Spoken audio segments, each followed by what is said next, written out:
Hello ভাইরা, সবাই কেমন আছো? আশা করছি ভালোই আছো। অনেকদিন পর তোমাদের সাথে দেখা। কি অবস্থা বলো তো?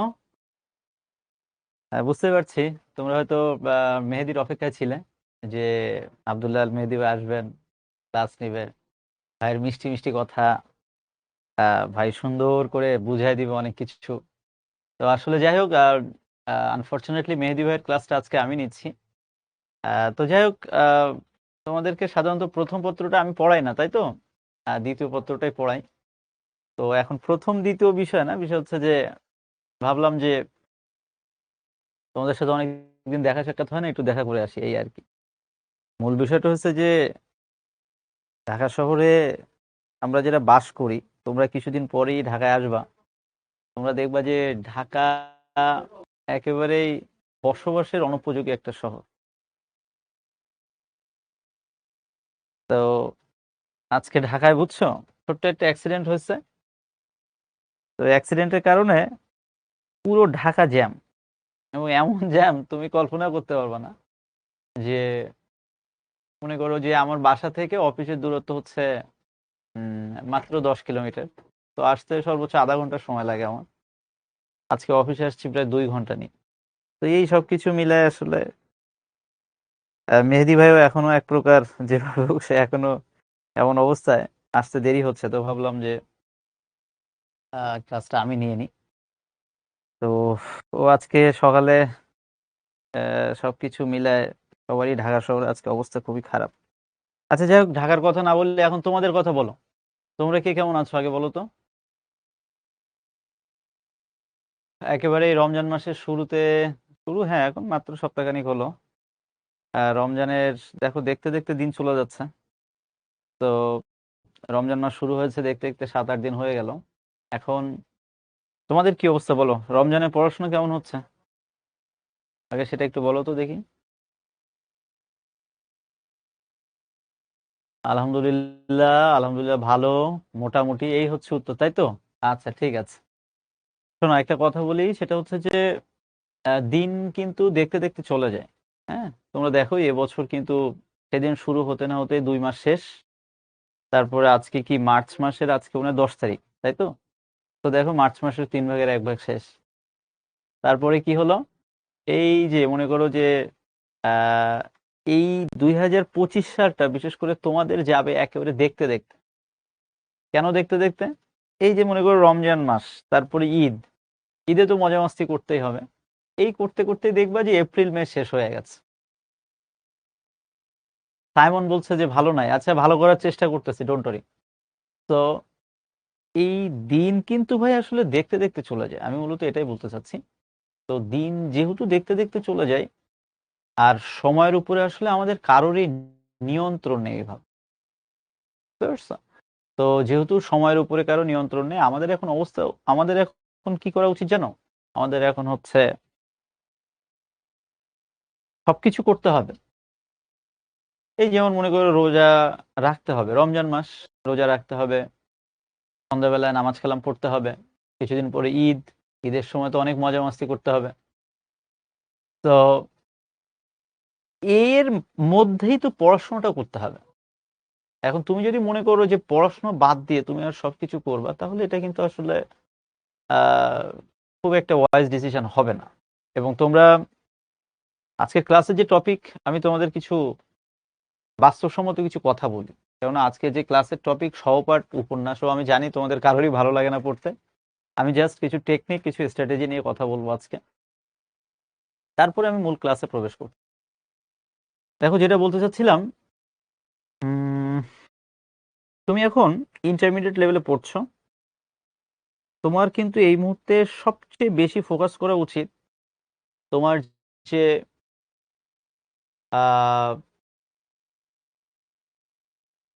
মেইন সাবজেক্ট, অর্থাৎ তোমরা যারা, আমি যদি ধরে নিই সায়েন্সে পড়াশোনা করছো, সায়েন্সের ক্ষেত্রে আমি যদি বলি ফিজিক্স, কেমিস্ট্রি, ম্যাথ, বায়োলজি, এই সাবজেক্টগুলো সুন্দর করে কিন্তু এখন পড়া গুছিয়ে রাখা উচিত। কেন গুছিয়ে রাখা উচিত? এই তুমি কিন্তু আগামী বছর এইচএসসি পরীক্ষা দেওয়ার পরপরই তোমাকে বিভিন্ন বিশ্ববিদ্যালয়ে ভর্তি পরীক্ষা দিতে হবে।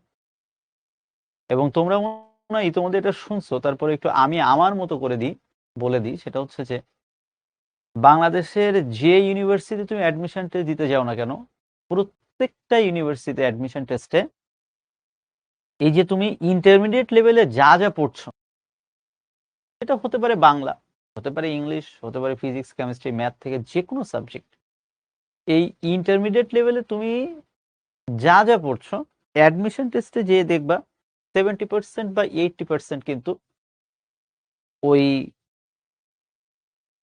ইন্টারমিডিয়েট লেভেলের বইগুলোর সাথে কানেক্টেড সবকিছু। ইভেন তোমাদের কাছে আমি জানি অনেকের কাছে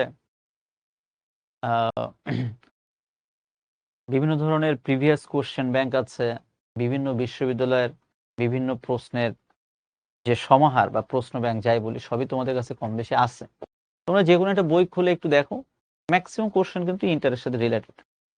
তাহলে আমার কথা হচ্ছে যে তুমি যদি এখন ইন্টারমিডিয়েট লেভেলটা একটু ভালোভাবে পড়াশোনা করতে পারো, দেখা যাবে যে তুমি ভার্সিটি অ্যাডমিশন টেস্টে কিন্তু অনেক অনেক অনেক ভালো করবে। আমরা আপাতত কমেন্ট বক্সে একটু অফ করে দিচ্ছি, পরে আবার যখন দরকার হবে তোমাদের কমেন্ট বক্স শুনবো। ঠিক আছে, থ্যাংক ইউ। আমি এখন কিছু কথা বলি, আগে কথাগুলো শোনো। এবার এটা তো সায়েন্সের কথা বললাম, এবার যদি আর্টসের কথা বলি বা মানবিক বিভাগের কথা বলি, মানবিকে দেখো, আমি যদি ঢাকা বিশ্ববিদ্যালয়ের কথা বলি, ঢাকা বিশ্ববিদ্যালয়ে মানবিক থেকে বা বি ইউনিটের প্রশ্ন হয় 3টা জায়গা থেকে, বাংলা, ইংলিশ এবং জিকে। তোমরা যারা ভবিষ্যতে মেডিকেলের জন্য ট্রাই করতে যাচ্ছ, মেডিকেলেও কিন্তু জিকে লাগে। মেডিকেলে জিকে থেকে 10 নম্বরের প্রশ্ন হয়, ইংলিশ থেকে 15 নম্বরের প্রশ্ন হয়। তাহলে দেখো ইংলিশ জিকে লাগছে। বাংলা, বাংলাদেশের ম্যাক্সিমাম ইউনিভার্সিটি অ্যাডমিশন টেস্টে বাংলা লাগে, 2-1টা জায়গা বাদে, যেমন বুয়েটে লাগবে না, মেডিকেলে লাগবে না। কিন্তু তুমি যখন ঢাকা ভার্সিটি এ ইউনিটে পরীক্ষা দিতে যাবা, ঢাকা ভার্সিটি বি ইউনিটে পরীক্ষা দিতে যাবা, বাংলা কিন্তু লাগবে। এবং আরেকটা কথা একটু বলি, তোমরা শুনে হয়তো বা একটু অবাক হবা, তারপরেও বলি, একটু অবাক করি তোমাদেরকে আজকে।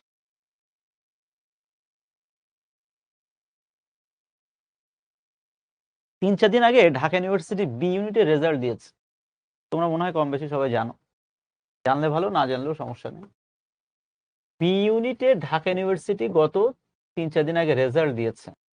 তোমরা শুনলে অবাক হয়ে যাবা, এখানে পাশ করেছে অনলি 9.75% স্টুডেন্ট।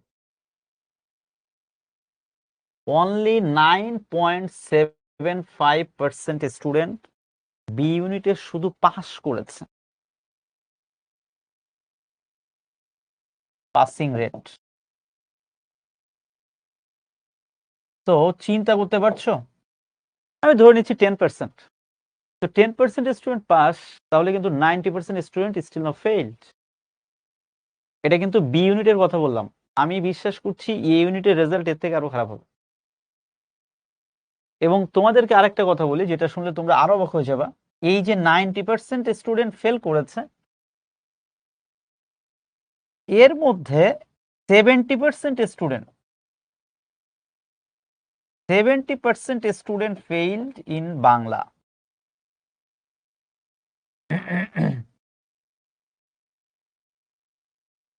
তোমরা কি আমার কথাটা বুঝতে পারছো? 90% স্টুডেন্টের মধ্যে 70% স্টুডেন্ট ফেল করছে বাংলাতে। তোমরা হয়তো ভাবতে পারো যে ভাইয়া আপনি বাংলা ক্লাস নেন, এই জন্য বাংলা ক্লাসে এসে আমাদেরকে একটু বাংলা পড়ায় উদ্বুদ্ধ করার জন্য, বা আমরা যাতে আর একটু ভালোভাবে বাংলা পড়াশোনার জন্য করি, এই জন্য মনে হয় আপনি এই কথাগুলো বলছেন। কিন্তু বিশ্বাস করো ভাই, না, এটা সত্যি কথা। আর দেখো, আমাকে তোমরা যারা একটু চেনো, আমি মনে হয় ওই মানে ফালতু কথা বলার লোক না, তাই না? বা আমি একটু চাপাবাজি করে তোমাদেরকে ইন্সপায়ার করব, ওই ধরনের টিকটকার বা এই চাপাবাজ টাইপের লোক আমি না। এটা হচ্ছে বাস্তবতা। কেননা সামনের বছর যখন তুমি অ্যাডমিশন টেস্ট দিতে যাবা, তুমিই জানবা যে ঢাকা ভার্সিটি বি ইউনিটে কত পার্সেন্ট স্টুডেন্ট পাস করেছিল। ওই যে এবার ফেল করছে 90%, 90% থেকে 70% ফেল করছে বাংলায়, এই তথ্যটা আমি জানবো, হয়তো তুমি নাও জানতে পারো।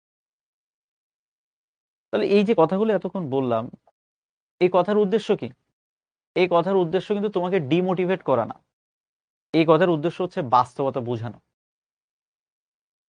একই কথা অন্য আরেকটি ইউনিট যখন রেজাল্ট দিবে আমি তোমাকে সুযোগ থাকলে সেদিনও বলবো।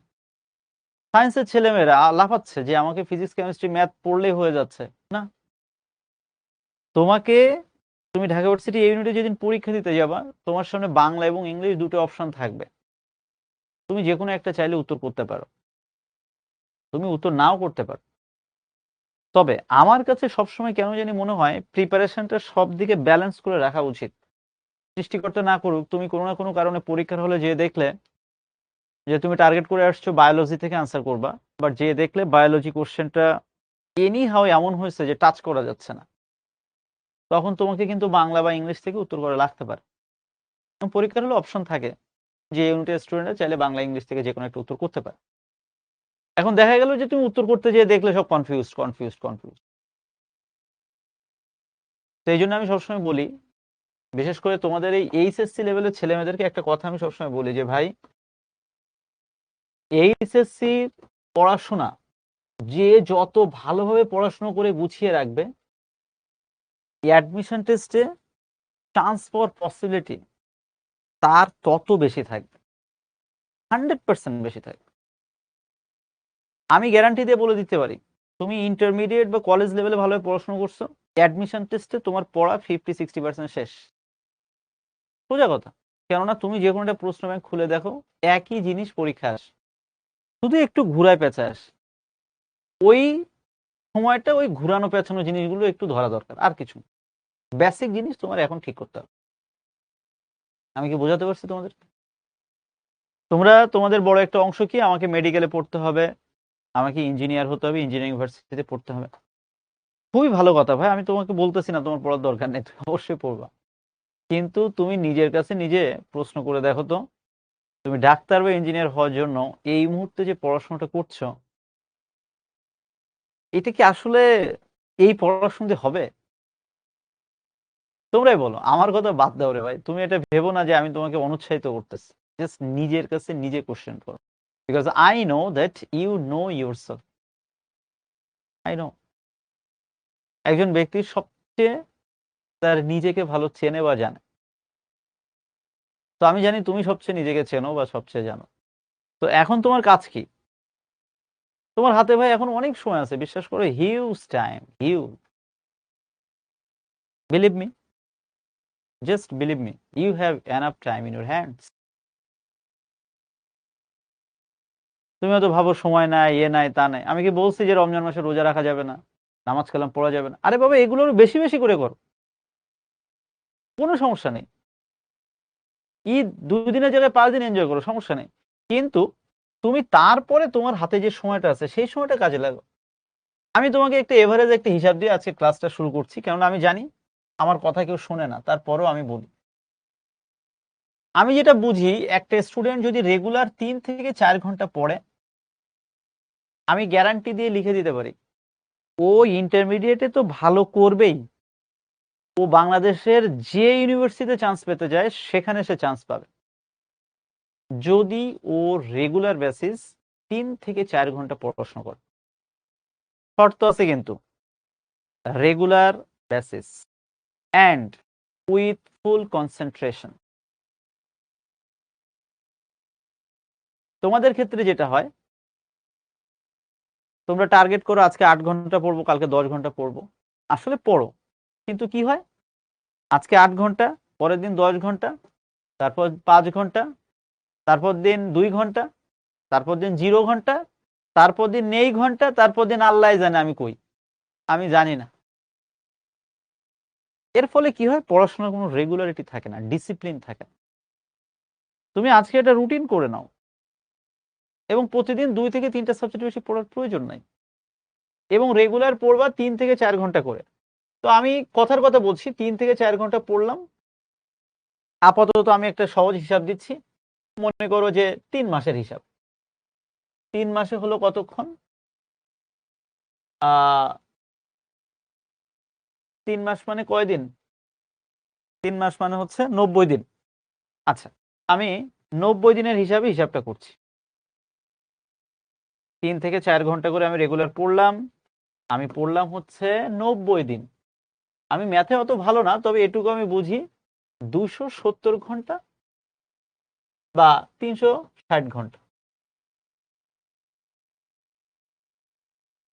270 থেকে 360 এর থেকেও কমের প্রয়োজন নেই। আমার মনে হয় এর থেকে আরো বাড়বে। তো আমি একেবারে লোয়েস্ট। আচ্ছা, এই সকল হিসাব বাদ। আমি এই ৪ এর হিসাব বাদ দিলাম আপাতত। আমি আপাতত ৩ ঘন্টা হিসাব করি। তোমার বেশি দরকার নাই ভাই। তুমি ৩ টা মাস রেগুলার ৩ ঘন্টা করে পড়ে আমাকে গ্রুপে জানায়ও। তোমরা তো আমাদের বিভিন্ন গ্রুপে কানেক্টেড। বা পার্সোনালি প্রয়োজনে মেসেঞ্জারে আমাকে জানাও যে ভাই আমি পড়তে পারছি, এখন কি করব? আমি ওপেন চ্যালেঞ্জ দিয়ে বলতে পারি, তুমি যদি ৩ মাস একটানা ৩ ঘন্টা করে ৪ ঘন্টা করে পড়ো এবং সলিড ভাবে যদি ২৭০ ঘন্টা ৩০০ ঘন্টা পড়তে পারো, পরবর্তী ৩ মাস কি পড়তে হবে, কিভাবে পড়তে হবে এটা তোমাকে আর দেখিয়ে দেওয়া লাগবে না। তুমি অটোমেটিক পারবা। কেন পারবা আমি তাও বলি। তুমি দেখবা, তুমি নিজের কাছে নিজে প্রশ্ন করে দেখো, পড়াশোনা হচ্ছে অনেকটা নেশার মতো।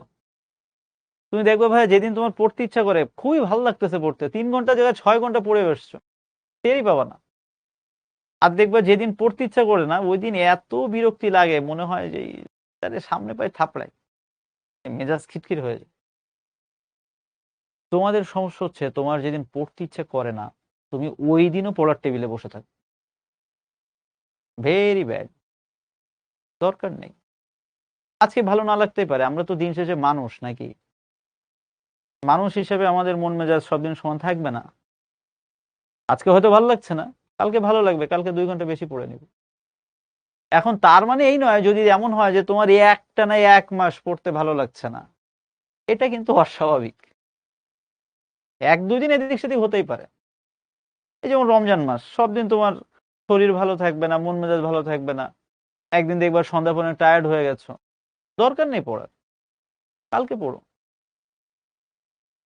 কিন্তু তুমি যদি এরকম একটা প্ল্যান করো যে রমজান মাসে আমি ১ ঘন্টাও পড়বো না, this is very unfair. Very bad. এটা করা যাবে না। তো সোজা কথা ভাই, তুমি একটা প্ল্যান করে নাও, ৩-৪ ঘন্টা রেগুলার পড়বা। দেখবা ওই অনেকটা এটা ট্রেনের মতো। ১ম এ ২-৩ ঘন্টা একটা প্ল্যান করো, রুটিন করো। আস্তে, আস্তে দেখবা তুমি ৩-৪ ঘন্টা থেকে কখন ৫-৭ ঘন্টা তুমি রেগুলার পড়ছো, তুমি নিজেই টের পাবা না। Just make a routine on 3 or 4 hours. আর তোমাদের আরেকটা ছোট পরামর্শ দিই ছোট ভাই হিসেবে, তোমরা একটু দৌড়াদৌড়ি কমায় দাও। আমার এই তোমাদের মতো লেভেলের ছেলেমেয়েদের যেটা দেখলে সবচেয়ে বিরক্তি লাগে, সারাদিন দৌড়ের উপর। মানে রাস্তার এ মাথা ও মাথা শুধু। একবার ওই স্যারের কাছে পড়তে যায়, একবার ওই ভাইয়ের কাছে পড়তে যায়, একবার ওই ভোদাইয়ের কাছে পড়তে যায়। দিন শেষে তুমিই বুঝবা অলমোস্ট জিরো। এত লাগে না রে ভাই, সত্যি বলতেছি, এত লাগে না। তোমার একেবারে মেজর যেখানে সমস্যা, যেটা না পড়লে নয়, তুমি সেটা টাচে রাখতে পারো।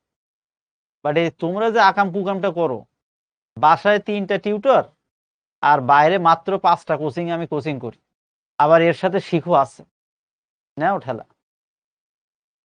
আজকে বুঝতেছো না, সামনের বছর এরকম সময় আমার কথাগুলো মনে পড়বে, এক করে মহা বিপদে পড়ে যাবা।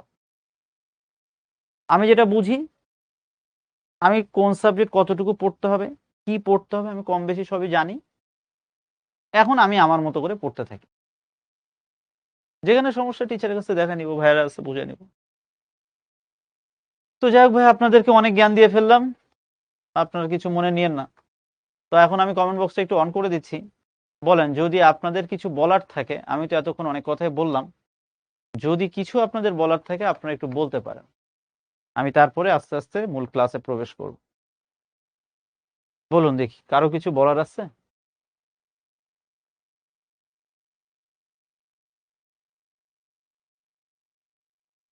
কমেন্ট বক্সটা অন করে দিলাম। একটু কমেন্ট বক্সে জানাও তো ভাইয়া। এতক্ষণ যে জ্ঞান দিলাম, এই জ্ঞানের উপর ভিত্তি করে কারো কিছু বলার আছে কিনা? ওকে।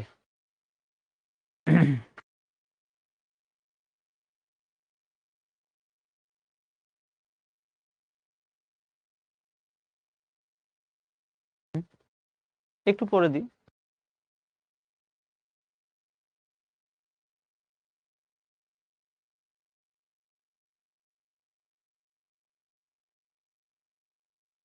আচ্ছা, মাদ্রাসা স্টুডেন্ট অনেকে বলছো মাদ্রাসা নিয়ে কিছু বলি না। ভাই দেখো, ঘুরে ফিরে একই কথা রে ভাই, একেবারে ঘুরে ফিরে একই কথা।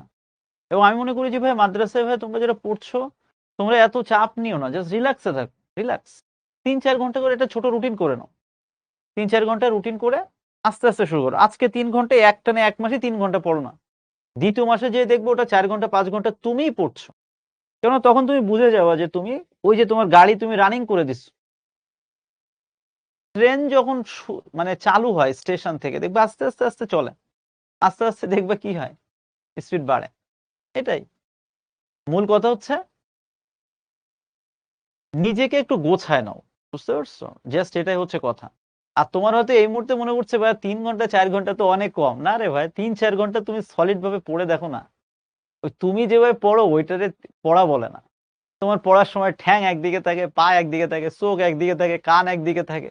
আরো পড়তে বসলে কত মানুষের কত কথা মনে পড়ে, তাই না? এই নাটক থেকে বেরোয় এসে তুমি 3-4 ঘন্টা একটানা মন দিয়ে পড়বা, দেখবা কিছুই লাগছে না। অ্যান্ড একবারে প্ল্যান থাকবে, এই সপ্তাহে এটা পড়বো, এই মাসে এটা পড়বো, আগামী মাসে এই প্ল্যান। এবং এই মুহূর্তে তোমাদের মূল কথা হচ্ছে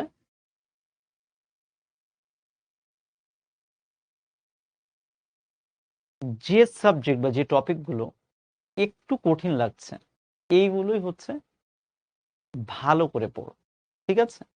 জাস্ট কঠিন লাগছে, সাপোজ ফিজিক্সের যে চ্যাপ্টারটা কঠিন লাগছে, ম্যাথের যে চ্যাপ্টারটা কঠিন লাগছে, তুমি এইটা দিয়ে শুরু করো। দেখবা ওই কঠিন জিনিসটা যখন তোমার ইজি হয়ে গেছে, তখন দেখবা তোমার পড়ার প্রতি একটা ভালোবাসা, ভালো লাগে কাজ করো। তো থ্যাংক ইউ ভেরি মাচ, অনেক কথা বলে ফেললাম। এবার চলো আমরা আস্তে আস্তে কথা বলি। আর্টস নিয়ে কিছু বলেন, আর্টস নিয়ে অনেক কথা বলে ফেলছি। আর্টসের যারা সামনে মানবিকে পরীক্ষা দিবা, তোমাদের কাছে আমার একটা রিকোয়েস্ট। আমি জানি তোমরা জগতের অনেক কিছুই জানো, কিন্তু তোমরা সাধারণ জ্ঞানে অনেক দুর্বল। সাধারণ জ্ঞানে যদি ভালো না হও, অন্তত ঢাকা ইউনিভার্সিটিতে চান্স পাবা না। কারণ একটাই, ঢাকা ইউনিভার্সিটি যে এমসিকিউ কোশ্চেন হবে, সেখানে এমসিকিউ এর 50% মার্কস থাকবে জিকে তে।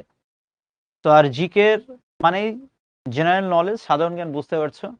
তো সাধারণ জ্ঞানে ভালো করতে হলে এখন থেকে কিছু না পড়ো, অন্তত প্রতি মাসে, বাবা মার তো অনেক টাকা ধ্বংস করছো, আর 30 টাকা করে প্রতি মাসে একটু ধ্বংস করো, কোনো সমস্যা নেই।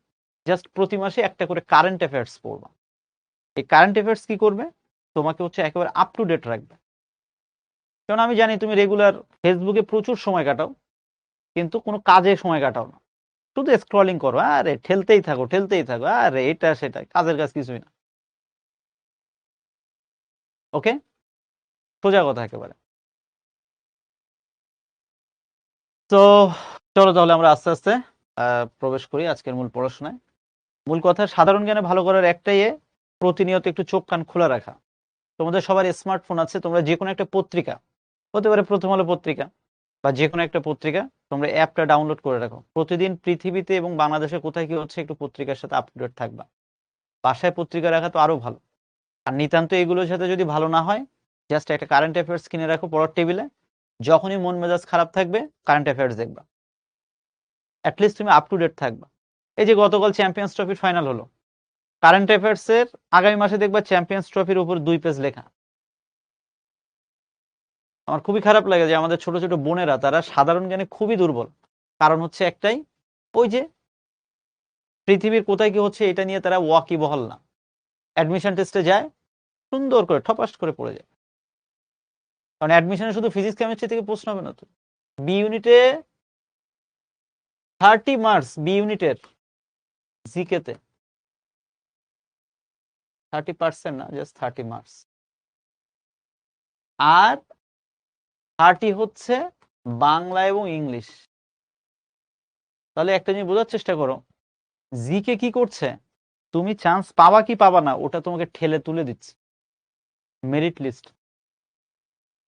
30-এর মধ্যে যে 20-22 পাবে, অটোমেটিক চান্স পাবে, বাংলা ইংলিশে পাশ করলে হয়ে যাবে। তখন আর তোমাকে এই 90%-এর মধ্যে ঢোকা লাগবে না, তুমি ঠিকই 9.75-এর মধ্যে থাকবে। সোজা সাপটা হিসাব। ক্লিয়ার? Thank you. তো যাই হোক, আজকে অনেক কথা বলে ফেললাম ভাই। এই কথাগুলো বলার উদ্দেশ্য হচ্ছে একটাই, কারণ আজকে আমি জানি যে টপিক তোমাদের, এই টপিক নিয়ে আসলে আজকে 1.5 ঘন্টার ক্লাস। আমি যদি একটানা 1.5 দিন কথা বলি তাও এই গল্প শেষ হবে না। আমি জাস্ট গল্পটা কিভাবে পড়বা সেটা নিয়ে কথা বলবো। তো তারপরেও আমি ভাবলাম যে অনেকদিন পর তোমাদের সাথে সাক্ষাৎ হলো। আমি জানি পড়াশোনা নিয়ে এই মুহূর্তে অনেকেই খুবই ডিস্টার্ব হয়ে যাচ্ছে। আমি ভাবলাম যে পড়াশোনাটা একটু গোছানো যায় কিনা, এটা নিয়েই কথা বললাম। সাম্মি, তুমি যেটা বলছো এটা নিয়ে অনেক কথা বলা যায়, কিন্তু আপাতত বলতে চাচ্ছি না। সারোয়ার আহমেদ বলছে, ভাইয়া বাংলা ছাড়া মানবিকের বাকি সাবজেক্টগুলো সৃজনশীল কিভাবে পড়লে বুঝতে পারি ভাই, এটা নিয়ে আমি পরে কথা বলবো। আপাতত চলো আমরা মূল ক্লাসে প্রবেশ করি। আমরা জানি যে ইতিমধ্যে তোমরা সহপাঠ অর্থাৎ উপন্যাসের যে প্রথম অংশটা ছিল, প্রথম অংশ আব্দুল্লাহ আল মেহেদী তোমাদেরকে, আমি যতটুকু জানি প্রথম ক্লাসে উপন্যাসের চরিত্রগুলো নিয়ে কথা বলেছে, উপন্যাস নিয়ে একটা সুন্দর ব্রিফিং দেওয়া হয়েছে, ঠিক কিনা? ওকে, এবার আমি আজকে যেটা তোমাদেরকে বলবো সেটা হচ্ছে, মেহেদী তো অনেক কথা বলে গেছে, তো এবার একটু আমি আমার মতো করে বলি দুটো কথা, তোমরা একটু শোনো। প্রথম কথা হচ্ছে, উপন্যাস স্টিল নাও তোমরা ক্লাসে যারা আছো, তোমাদের উপন্যাস পড়তে ভালো লাগে না, সত্যি না মিথ্যা? এবং আমি জানি এই ক্লাসে 90% স্টুডেন্ট আছো, স্টিল নাও তোমরা উপন্যাসটা একবারও পড়ো। আচ্ছা, আমি একটু কমেন্ট বক্সে একটু অন করে দিচ্ছি। লাল সালু উপন্যাসটা পড়েছো কে কে, আর কে কে পড়োনি একটু কমেন্ট বক্সে জানাও তো। বলো, কে কে উপন্যাসটা পড়েছো আর কে কে পড়োনি, এটা একটু কমেন্ট বক্সে কমেন্ট করে জানাও। কোনো সমস্যা নাই ভাই, না পড়লে কিছু যায় আসে না। আমি এইচএসসি পরীক্ষা 2 মাস আগে পড়ছিলাম, কি হয়েছে তাতে? সমস্যা নেই।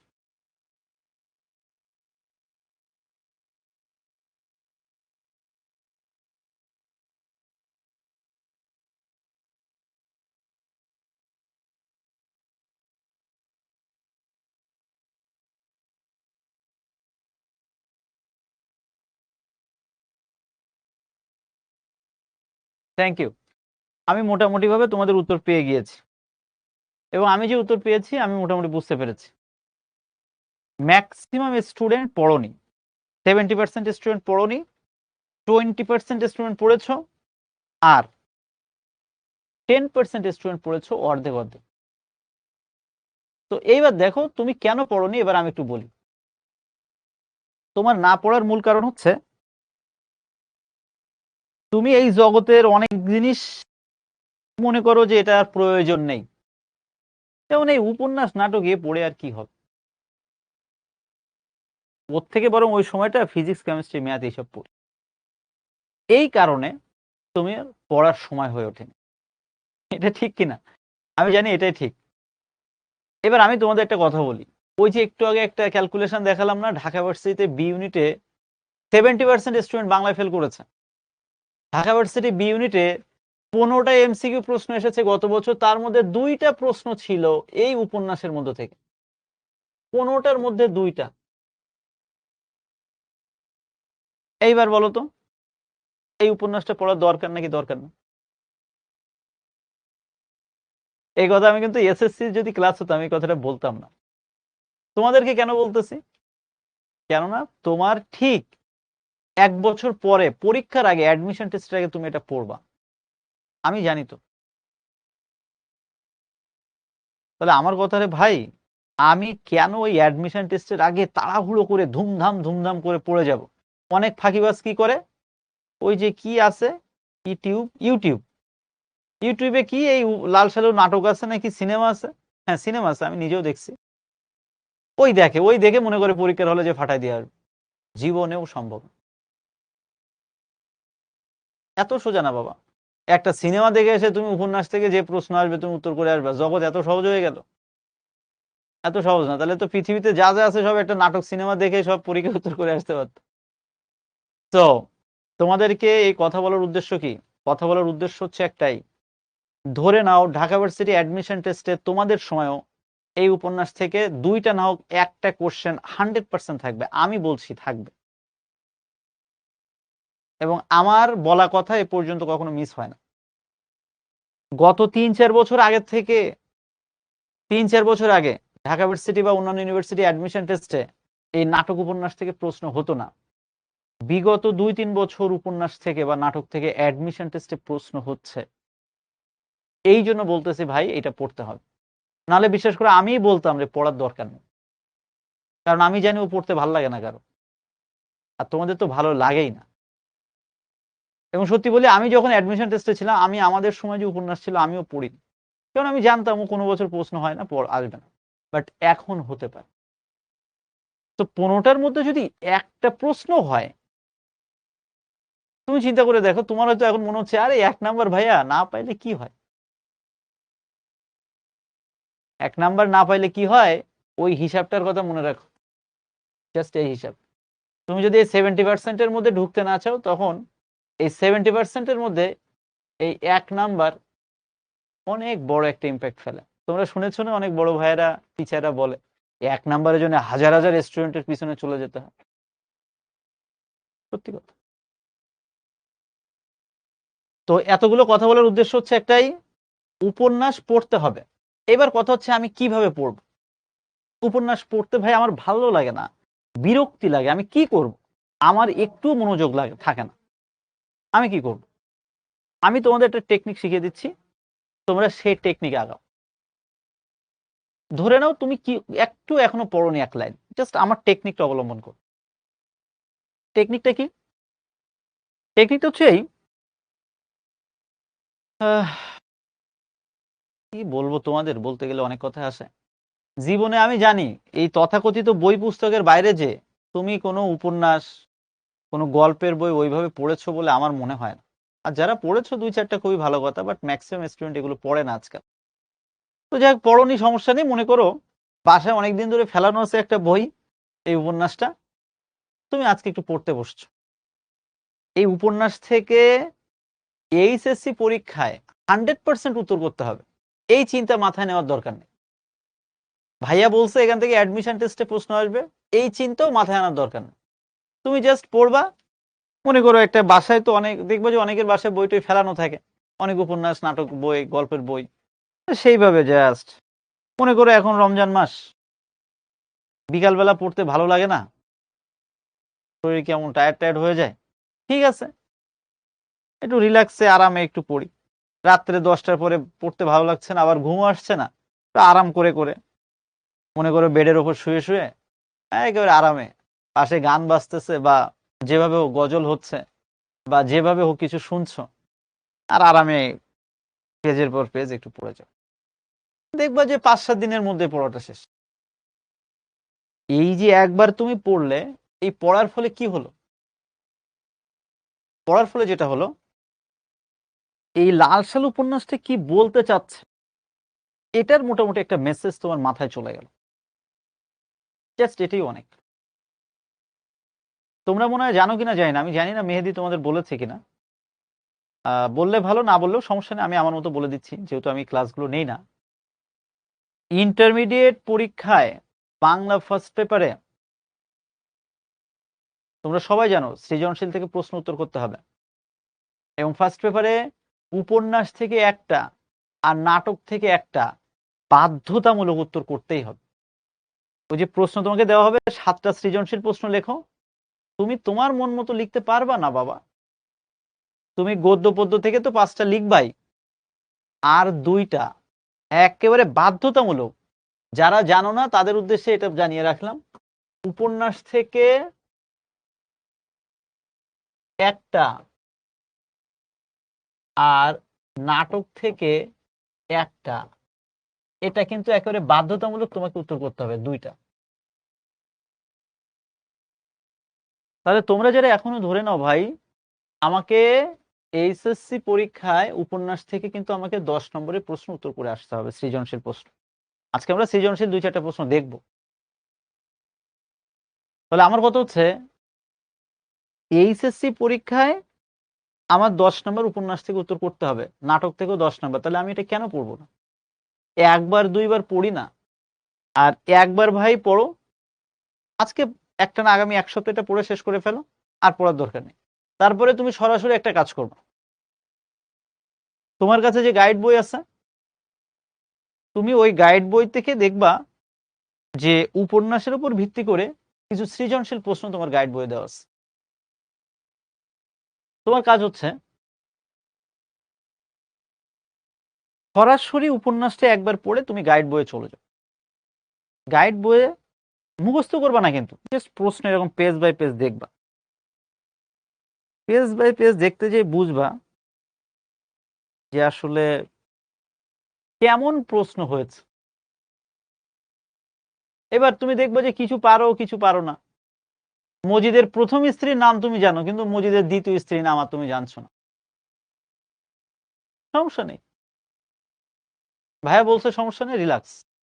তুমি আবার 1-2 মাস পরে আবার রিল্যাক্সে, যখন মন মেজাজ খুব খারাপ, পড়তে ভালো লাগে না, উপন্যাসটা জাস্ট আর একবার ফার্স্ট টু লাস্ট আর একবার পড়ো। তারপরে দেখবা আস্তে আস্তে সব উত্তর করতে পারছো। Just try to think your self that একেবারে না পড়ার থেকেও আমি যে 2বার পড়লাম, আমার এই ব্রেনে কি কিছু না কিছু ইনফরমেশন গেল কিনা? গেল। আমি গাইড বইটা দেখেছি, জীবনেও গাইড থেকে হুবহু প্রশ্ন আসবে না, বাট আমার পরীক্ষার জন্য আমার একটা আইডিয়া পেলাম কিনা? পেলাম। It will help you to go ahead. এই যে উপন্যাসে তুমি একটু সময় দিচ্ছ, এটাই তোমাকে হেল্প করবে। দেখবে পরীক্ষার হলে যে যে প্রশ্ন আসবে তুমি উত্তর করতে পারছো। এবং তোমরা ভাই একটা জিনিস লক্ষ্য করে দেখবা, বোর্ডের প্রশ্ন কখনোই আহামরি কঠিন হয় না, কিন্তু ওই যে সমস্যা, ছেলেমেয়েরা মোটে পড়ে না, এই জন্য তাদের কাছে কঠিন লাগে। তো যাই হোক, আমি তাহলে উপন্যাসটা এবার পড়া শুরু করলাম। এবার আমি কিভাবে পড়বো এটা একটু দেখাই দিই। কিভাবে পড়বো আমি জাস্ট 1-2টা পেজ একটু দেখাই দিচ্ছি, কেননা তোমরা বুঝতে পারছো ভাই, আসলে এত বড় উপন্যাস এই 1.5 ঘন্টার ক্লাসে আসলে পড়ায় শেষ করা সম্ভব না। বেটার কিভাবে পড়তে হয় আমি পড়ানোর টেকনিকটা একটু বলে দিচ্ছি, কোন প্রক্রিয়ায় পড়বা সেটা বললাম। আর আমরা একটু পরেই এই উপন্যাসের উপর ভিত্তি করে কিছু এমসিকিউ এবং সৃজনশীল প্রশ্ন একটু সলভ করব। ঠিক আছে? ওকে, চলো তাহলে কিভাবে উপন্যাস আমি একেবারেই জীবনে পড়িনি, আমি আজকে শুরু করছি। কিভাবে শুরু করব চলো শুরু করি।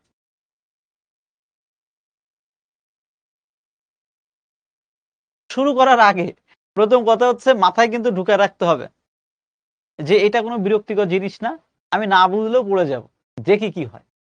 দেখবা যে উপন্যাস নাটক কি হয়, অনেক সময় প্রথম দিকে পড়তে যেয়ে খুব বিরক্তি লাগে, ইস রে আমার দিয়ে হবে না, কিচ্ছু বুঝতেছি না এই মাথা মাথা। 2-3 পেজ পড়ার পরে দেখবা যে মজা পেয়ে গেছে। এটা তো একটা গল্প রে ভাই। এখন গল্পে মনে করো 20 পেজের একটা গল্প, তো প্রথম 2-1 পেজে তো কিছু বোঝা যায় না। যেমন দেখবা অনেক নাটক, অনেক সিনেমা প্রথম দিকে কিছু বোঝা যায় না, আস্তে আস্তে সব বোঝা যায়। এবং শেষের দিকে যে মনে হয়, ইস রে সিনেমাটা মনে হয় আরো কিছুক্ষণ চললে ভালো হতো, নাটকটা এভাবে শেষ হয়ে গেল। এই তো স্টার্ট। শস্যহীন জনবহুল এ অঞ্চলের বাসিন্দাদের বেরিয়ে পড়বার ব্যাকুলতা ধোঁয়াটে আকাশকে পর্যন্ত যেন সদা সন্ত্রস্ত করে রাখে। ওরে বাবা, এ কি! পড়তে যেয়ে প্রথম মনে হবে এ কি! শস্যহীন জনবহুল এ অঞ্চল, আচ্ছা, এ অঞ্চল মানে কোন অঞ্চল? আমি তো বুঝতেছি না। বাসিন্দাদের বেরিয়ে পড়বার ব্যাকুলতা, ব্যাকুলতা মানে কি আমি তো জানি না। ধোঁয়াটে আকাশ, এর মধ্যে আবার আকাশ বাতাস আসলো কোথা থেকে? সদা সন্ত্রস্ত, ওয়াল্লাহ এ কি! আমি তো জীবনেও শুনি নাই। কি এরকম কাজ করবে না পড়তে যেয়ে প্রথমে? গুড। সত্যি কথা বলতে এটা কাজ করে। এবার দেখো এটার একটা সলিউশন দিচ্ছি। সলিউশনটা হচ্ছে এই, বাংলা প্রথম পত্রে যখন তুমি একটা কবিতা পড়েছো, যখন তুমি একটা গল্প পড়েছো, তুমি দেখেছো ওই গল্প বা ওই কবিতার যে অজানা শব্দগুলো ছিল, ওই অজানা শব্দগুলো কিন্তু, অর্থাৎ আননোন ওয়ার্ডস বা যে শব্দের অর্থটা তুমি জানো না, দেখবে প্রত্যেকটা গল্প বা কবিতার শেষে যে শব্দার্থ বা টিকা থাকে, ওই শব্দার্থ বা টিকাতে কিন্তু, ওই শব্দার্থ বা টিকাতে কিন্তু ওই অজানা শব্দের অর্থটা সুন্দর করে লেখা আছে। ঠিক কিনা? তাহলে তোমার উচিত হবে যখনই তুমি এই উপন্যাসটা পড়া শুরু করেছো, সব সময় ওই শব্দার্থের সাথে একটু কানেক্টেড থাকবা। কিভাবে কানেক্টেড? যে আমি সদা সন্ত্রস্ত এই শব্দটার অর্থ জানি না। তুমি প্রথমে চেক দিবা কোথায়? প্রথমে চেক দিবা যে শব্দার্থে এটা আছে কিনা। তো যে দেখলে যদি থাকে খুব ভালো। শব্দার্থ থেকে একটু পড়ে এসে তারপরে উপন্যাসটা ওই লাইনটা পড়া শুরু করো। আচ্ছা, আমি ধরে নিচ্ছি কোনো না কোনো কারণে শব্দটার শব্দার্থে নাই। দেখো এখনকার যুগে জানার কত সোর্স। মানে আমি যখন তোমাদের মতো স্টুডেন্ট ছিলাম, বিশ্বাস করো ভাই, আমাদের সময় এক ডিকশনারি ছাড়া কিছু ছিল না। ডিকশনারি খুলতে মানে একটু ইচ্ছা করতো না। খুব বিপদে না পড়লে আমরা ডিকশনারিতে হাত দিতাম। কিন্তু এখন দেখো জানার কত সোর্স। তোমরা জাস্ট গুগলকে একটু সার্চ করো যে এই শব্দটার অর্থ কি, ওই তোমাকে বলে দিবে। আর এখন কি যেন দেশে আসছে, কি জিপিটি, চ্যাট জিপিটি। ওরে বাবারে, এ তো মানে মানে কি বলবো, ওর কাছে তুমি যা শুনবে ও তাই বলে দিবে। তবে আমি পার্সোনালি মনে করি যে চ্যাট জিপিটি ভরসা না করে তুমি গুগলের কাছে যাও, উইকিপিডিয়া আছে, উইকিপিডিয়ার কাছে যাও, অ্যান্সারও তোমাকে বলে দিচ্ছে।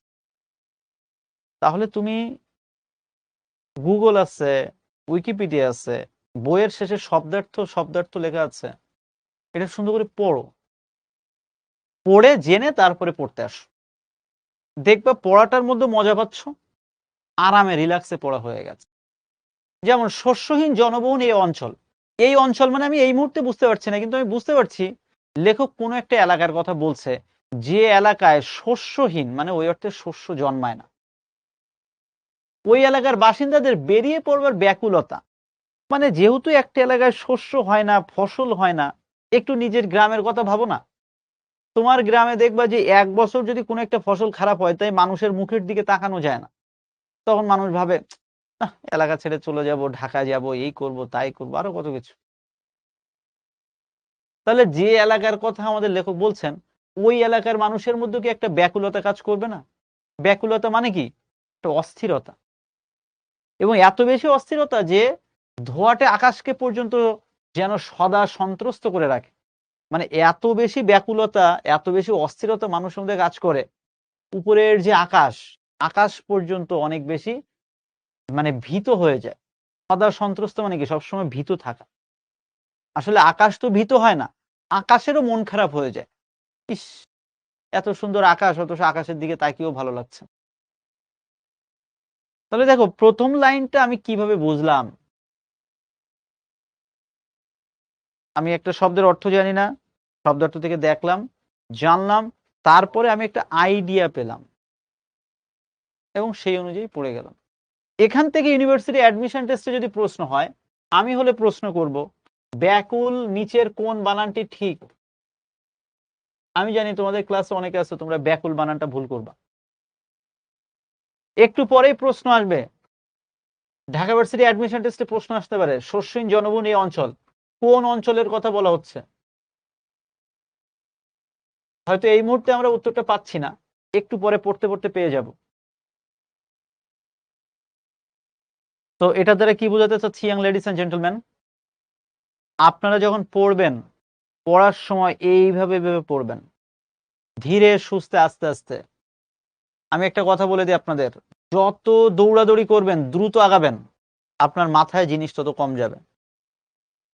পড়বেন সবসময় ধীরে সুস্থে, বুঝে বুঝে। মনে রাখবেন কথাটা, বুঝে শুনে পড়বেন, যে কেমন ধরনের প্রশ্ন ইউনিভার্সিটি এখান থেকে হতে পারে, সেইভাবে আগাবেন। ঘরে কিছু নেই, ভাগাভাগি, লুটালুটি আর স্থান বিশেষে খুনাখুনি করে সর্বপ্রচেষ্টা শেষ। তার মানে দেখো ওই এলাকার অবস্থাটা কেমন, কতটা খারাপ অবস্থা। ঘরে কিছু নেই, মারামারি, হানাহানি, খুনাখুনিতে সবাই ব্যস্ত। দৃষ্টি বাইরের পানে, মস্ত নদীটির ওপারে, জেলার বাইরে, প্রদেশেরও, হয়তোবা আরো দূরে। মানে সবার দৃষ্টি, ওই যে বললাম এলাকায় ফসল ভালো হয়নি, সবাই দূরে দূরান্তে যাওয়ার চিন্তা ভাবনা করছে। যারা নলি বানিয়ে ভেসে পড়ে তাদের দৃষ্টি দিগন্তে আটকায় না। এই যে একটা শব্দ পেলাম, আমি নলি মানে জানি না, ধরে নিচ্ছি জানি না। তোমরা তো জানো, তোমাদের জানার সোর্স কি? বইয়ের শব্দার্থ। শব্দার্থে যে দেখো, নলি শব্দের অর্থ হচ্ছে ছোট নৌকা। মূলত হচ্ছে যে আগে গ্রাম অঞ্চলে এগুলো দেখা যেত, তাল গাছ কেটে এক ধরনের ছোট ডিঙি নৌকা বানানো হতো, ওগুলোকে নলি বলতো। তাহলে যে এলাকার কথা বলা হচ্ছে, ওই এলাকা যেহেতু খাল বিল নদী নালায় পরিপূর্ণ, সেই জন্য ওখানে নলি আছে, মানে ছোট নৌকা আছে। যারা নলি বানিয়ে ভেসে পড়ে তাদের দৃষ্টি দিগন্তে আটকায় না। তার মানে মনে করো যে তুমি ছোট নৌকা নিয়ে বের হয়ে পড়েছো, ওই চলতে আসো, একটু মাছ শাক যেখানে যা পাও তাই নিয়ে এসে টুকটাক করে খাওয়া দাও, বেশ। জ্বালাময়ী আশা, ঘরে হাশূন্য মুখ, থোবড়ানো নিরাশা বলে তাতে মাত্রাতিরিক্ত প্রখরতা। দূরে তাকিয়ে যাদের চোখে আশা জ্বলে, তাদের আর তর সয় না। দিন মান ক্ষণের সবুর ফাঁসির সামিল, তাই তারা ছোটে আর ছোটে। এখান থেকে সৃজনশীল প্রশ্ন হতে পারে, সিকিউ। তাই তারা ছোটে আর ছোটে বলতে কি বোঝানো হচ্ছে? ওই যে নলি নিয়ে ছুটে পড়েছে, বের হয়ে পড়েছে, আজকে মাছ ধরতে হবে, 10 জায়গায় ব্যবস্থা করেছে মাছ ধরে, মাছ ধরতে পারলো না। কিন্তু মাছ ধরে তো বাড়ি যেতে হবে না, খেতে হবে তো কিছু। তখন কি তারা কি করে? আশায় বুক বাঁধে এবং সেই আশা নিয়ে তারা সামনের দিকে মাছ ধরতে যায়। ক্লিয়ার? তোমরা কি আমার কথা বুঝতে পেরেছো? তো আমার মনে হয় এইভাবে যদি আমরা পড়ি,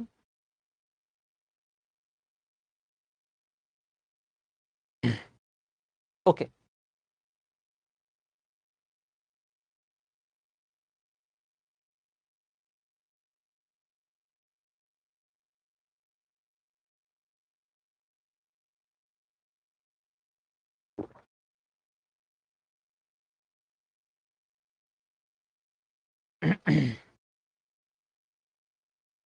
প্রত্যেকটা পেজ যদি এইভাবে ধীরে সুস্থে আস্তে আস্তে ধীরে ধীরে পড়া হয়, তুমি আর যাই বলো ভাই, এটা কঠিন লাগার কিছু না। অন্য অঞ্চল থেকে গভীর রাতে যখন ঝিম ধরা রেলগাড়ি সর্পিল গতিতে এসে পৌঁছায় এদেশে, তখন হঠাৎ আগাগোড়া তার দেহে ঝাঁকুনি লাগে, ঝনঝন করে ওঠে লোহা লক্কর। তার মানে একটা জিনিস আমরা ক্লিয়ার হলাম, এই উপন্যাসে এমন একটা এলাকার কথা বলা হচ্ছে যে এলাকায় একটা ট্রেনের বা রেল স্টেশন আছে। এবং আমরা সবাই জানি রেলগাড়ি কি হয়, সাধারণত লোহার তৈরি হয়। এবং যখন তারা আসে মানে একটা ঝনঝন করে ওঠে, দেখবা যে ট্রেনের কিন্তু একটা সাউন্ড আছে, মোটামুটি বেশ দূর থেকে সাউন্ডটা পাওয়া যায়। এবং এই যে ট্রেনটা আসে, সেটার গতি কেমন থাকে? সর্পিল গতি। সর্পিল, সর্পিল শব্দটা এসেছে সর্প থেকে। সর্প মানে কি? সর্প মানে সাপ। সাপের গতি, সাপের গতি খুব বেশি না। এবং সাপ দেখবা যখন এরকম আঁকা বাঁকা করে চলে, দেখতেও সুন্দর লাগে। তাহলে লেখক এখানে সাপের প্রসঙ্গ কেন এনেছেন? ট্রেনের জন্য এনেছেন। ট্রেনের সাথে তিনি তুলনা করেছেন সাপের মতো। এবং যে এলাকায় আসে সেই এলাকায় অবস্থাও তিনি একটু তুলে ধরেছেন। রাতের অন্ধকারে লণ্ঠন জ্বালানো ঘুমন্ত কত স্টেশন পেরিয়ে এসে এইখানে নিদ্রাচ্ছন্ন ট্রেনটির সমস্ত চেতনা জেগে সজারু কাটা হয়ে ওঠে।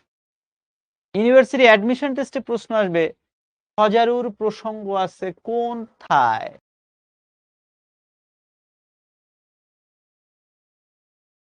ওকে,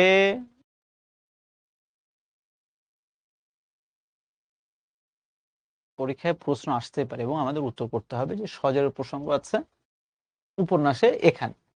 রাতের অন্ধকারে লণ্ঠন জ্বালানো ঘুমন্ত ট্রেন, তার মানে কি সারা রাত হচ্ছে কি হয়, সারা রাত ধরে ট্রেনটি চলে আসার পরে প্রায় ভোরবেলার দিকে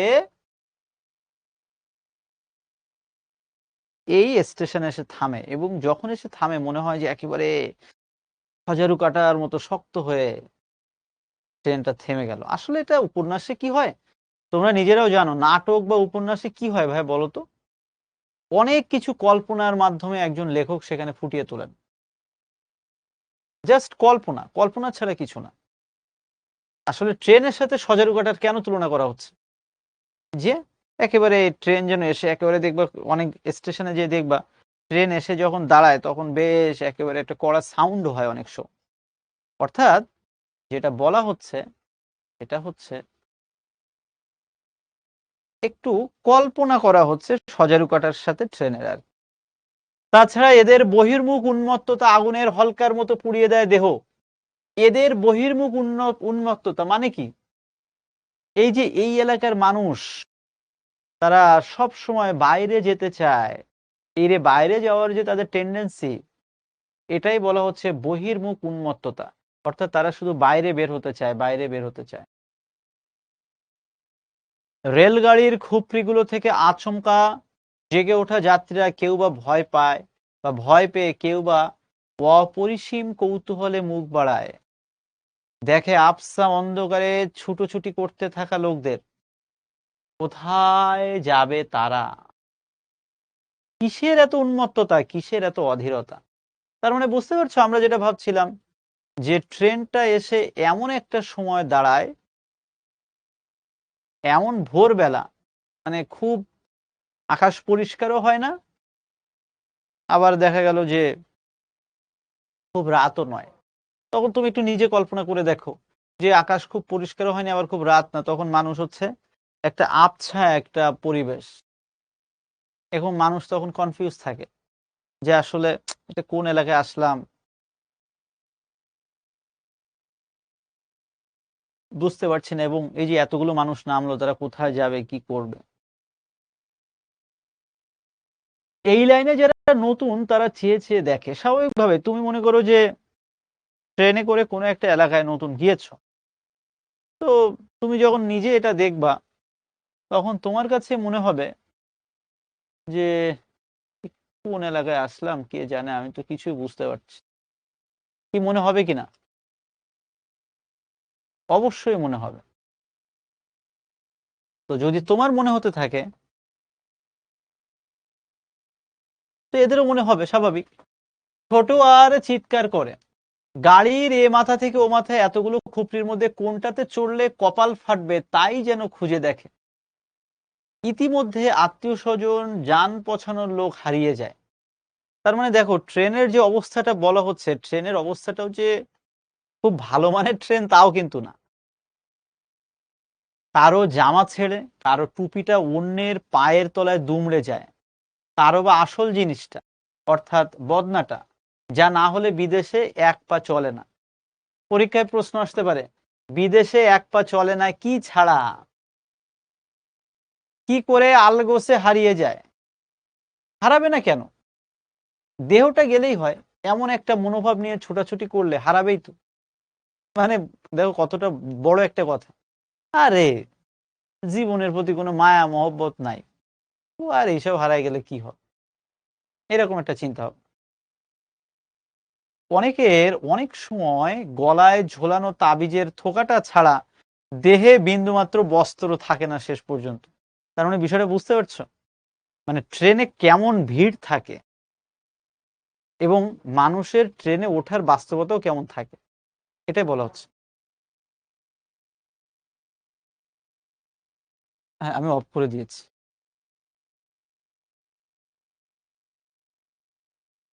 অনেকের অনেক সময়, আচ্ছা বললাম এটা, তারা অবশ্য বয়সে ছোকরা, বয়স হলে এরা আর কিছু না হোক শক্ত করে গিরেটা দিতে শেখে। যাই হোক, ছোটখাটো মানুষের কথা বলা হচ্ছে। অজগরের মতো দীর্ঘ রেলগাড়ির কিন্তু ধৈর্যের সীমা নেই। তার দেহ ঝনঝন করে লোহা লক্করের ঝংকারে, উত্তাপ লাগা দেহ কেঁপে ওঠে ওঠে, কিন্তু হঠাৎ ওঠে ছুটে পালায় না। দেহ চ্যুত হয়ে অদূরে অস্পষ্ট আলোয় ইঞ্জিনটা পানি খায়। পানি খায় ঠিক মানুষের মতোই, আর অপেক্ষা করে। ধৈর্যের কাঁটা নড়ে না। তার মানে এখানে ট্রেনের একটা প্রসঙ্গ এখানে আনা হয়েছে এবং বলা হচ্ছে যে ট্রেনটা আসলে এমন একটা সময় স্টেশনে এসে থামে যখন আসলে ট্রেনেরও হয়তো বা ইঞ্জিন ঠান্ডা করার জন্য একটু পানি নিতে হয় এবং আস্তে আস্তে ট্রেনটা আবার চালু হয়। কেনই বা নড়বে? নিশুতি রাতে মানে গভীর রাতে যে দেশে এসে পৌঁছেছে সে দেশে এখন অন্ধকারে ঢাকা থাকলেও সে জানে না যে তাতে শস্য নেই। এই যে দেখো, অর্থাৎ স্টেশনে এমন একটা সময় এসে থাকে সে সময় অন্ধকার থাকে, মানে একেবারে পুরোপুরি পরিষ্কার বা ভোর হয় না। বিরান মাঠ, খড় ভাঙা পাড় আর বন্যা ভাসানো ক্ষেত, নদী গহ্বরেও জমি কম নেই। বিরান মাঠ মানে মাঠে কোনো ফসল হয় না। খড় ভাঙা পাড় তার মানে পাড়ে কিছু হয় না, অর্থাৎ নদীর পাড় একেবারে ভেঙে গেছে। আর বন্যায় ভাসানো ক্ষেত মানে এমন একটা এলাকায় সেখানে দেখো মানে নদী ভাঙন, বন্যা, পাড় ভাঙা, মাঠে শস্য নেই, এমন একটা এলাকার প্রসঙ্গ লাল সালু উপন্যাসের ঔপন্যাসিক এখানে তুলে ধরেছেন। তাহলে দেখো, এই যে এতক্ষণ আমি একটা জিনিসই তোমাদের বোঝাতে চেয়েছি। দেখো, সত্যি কথা বলতে আজকের ক্লাসে তো আমরা চাইলে উপন্যাসটা পুরো শেষ করতে পারবো না, কিন্তু আমি এই একটা পেজ পড়িয়ে তোমাদেরকে একটু জাস্ট বুঝাতে চাচ্ছি যে কি বুঝাতে চাইলাম, যে উপন্যাসটা আসলে কিভাবে পড়া উচিত। তোমরা একটু কাইন্ডলি কমেন্ট বক্সে কমেন্ট করে জানাও তো, আমি এই যেটুকু পড়লাম বা যেভাবে পড়লাম এইটা কি এইভাবে তোমার পক্ষে কি পড়া সম্ভব, এবং তোমার কাছে কি ভাই এটা খুব কঠিন লাগলো? ফ্রাঙ্কলি একটু আমাকে কমেন্ট বক্সে কমেন্ট করে জানাও তো। আমরা যদি এই প্রক্রিয়ায় বাসায় পড়তে পারি তাহলে কি আমরা পড়তে পারবো কিনা, একটু কমেন্ট বক্সে কমেন্ট করে জানাও প্লিজ। উপন্যাস পড়া নিয়ে যারা খুব টেনশনে ছিলেন যে ভাইয়া আমার উপন্যাস পড়তে ভালো লাগে না, আমার বিরক্তি লাগে, এখন কি মনে হচ্ছে যে একটু হলেও বিরক্তি কমানো সম্ভব?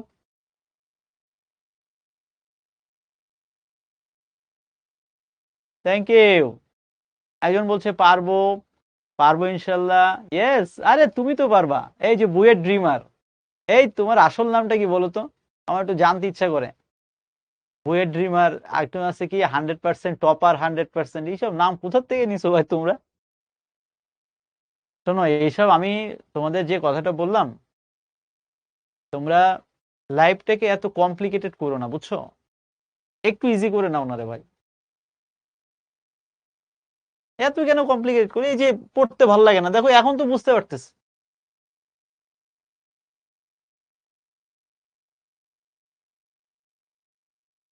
তো এইভাবে তুমি একটু নিজে পড়ো, একটু নিজে পড়লে হয়ে যাচ্ছে। ও, বুয়েট ড্রিমারের নামটা অনেক সুন্দর, শান্ত, বাহ বাহ বাহ, খুব সুন্দর, শান্তশিষ্ট ছেলে। তাহলে বুয়েট ড্রিমার, বুয়েটের মতো শুধু কাজ করতে হবে, কিন্তু শুধু নাম রাখলে হবে না, ঠিক আছে? আর আমার ব্যক্তিগত রিকোয়েস্ট, আমি জানি আমার কথা কেউ শোনে না, তারপরেও বলে নিই, ওই যে আজকে ক্লাসে প্রথমে বলছিলাম অল্প অল্প করে একটু পড়ো। তুমি যদি এখন টার্গেট করো যে আমি বুয়েটে চান্স না পেলে হবে না, আমি যদি ডাক্তার না হই আমার জীবন যৌবন শেষ, তাইলে তোমার দিয়ে আর কোথাও চান্স হবে না, 100% গ্যারান্টি, বিশ্বাস করো। তুমি ওয়ান বাই ওয়ান স্টেপ আগাও। তুমি আগে এইচএসসি পরীক্ষাটা ভালো রেজাল্ট করো, তুমি মানে তোমরা, তারপরে অ্যাডমিশন টেস্ট নিয়ে চিন্তা করো। আমি এমন কোনো স্টুডেন্ট দেখিনি যারা ইন্টারমিডিয়েটের রেজাল্ট ভালো না অথচ অ্যাডমিশনে যে একেবারে ফাটাই দিয়ে আসছে, টপ 100 বুয়েট, টপ 100 মেডিকেল, জীবনেও সম্ভব না, আমি গ্যারান্টি দিয়ে বলে দিচ্ছি। ঠিক আছে, থ্যাংক ইউ। হ্যাঁ, মিমি বলছে ভাই আমি আপনার কথা শুনি, থ্যাংক ইউ। খাদিজা বলছে ডাক্তার হবই, থ্যাংক ইউ ভাইয়া, তোমার মনের আশা পূর্ণ হোক। ওকে, থ্যাংক ইউ তাসনিম। তো এই যে দেখো ভাই, এতক্ষণ ধরে আমি হচ্ছে এই উপন্যাস কিভাবে পড়তে হয় আমি এইটা দেখব, এতক্ষণ দেখালাম। আমি কিন্তু ভাই বলে নিয়েছি যে আজকে উপন্যাস শেষ হবে না, আর এটা হওয়ার টপিকও না। জাস্ট কিভাবে পড়তে হয় কোন প্রক্রিয়ায় পড়া উচিত, কিভাবে পড়লে উপন্যাসের প্রতি আমার বিরক্তি আসবে না, আমি সেইটা এতক্ষণ ধরে একটু বুঝাইলাম। এখন আমি একটু ২টা সৃজনশীল প্রশ্ন আপনাদেরকে দেখাতে চাচ্ছি যে উপন্যাসের উপর ভিত্তি করে আসলে সৃজনশীল প্রশ্ন এইচএসসি পরীক্ষায় কেমন হতে পারে। চলুন আমরা সেখান থেকে একটু ঘুরে আসি।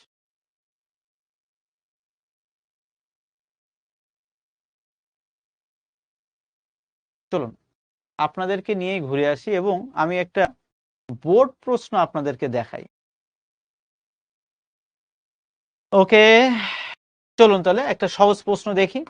আমার মনে হয় সহজ প্রশ্ন দেখলে আমাদের সবারই ভালো লাগে, আরাম লাগে। চলুন আমি আপনাদেরকে ২ মিনিট সময় দিচ্ছি। ইশরা ২ মিনিট সময় দিচ্ছি। ২ মিনিটে মনে করো যে তোমার কিছুদিন পরে টেস্ট পরীক্ষা দিতে হবে না। টেস্ট পরীক্ষায় মনে করো যে উপন্যাস থেকে এই প্রশ্নটা এসেছে। তুমি উত্তর করার প্রয়োজন নেই। তুমি মনে করো এই প্রশ্নটা তোমার পরীক্ষায় এসেছে। তুমি উত্তর করবা। এখন উত্তরটা কেমন হতে পারে তুমি এইটা নিয়ে একটু চিন্তা করো। আর যারা একেবারে এখন পর্যন্ত উপন্যাসটা পড়োনি তারা শুধু প্রশ্নগুলো দেখো যে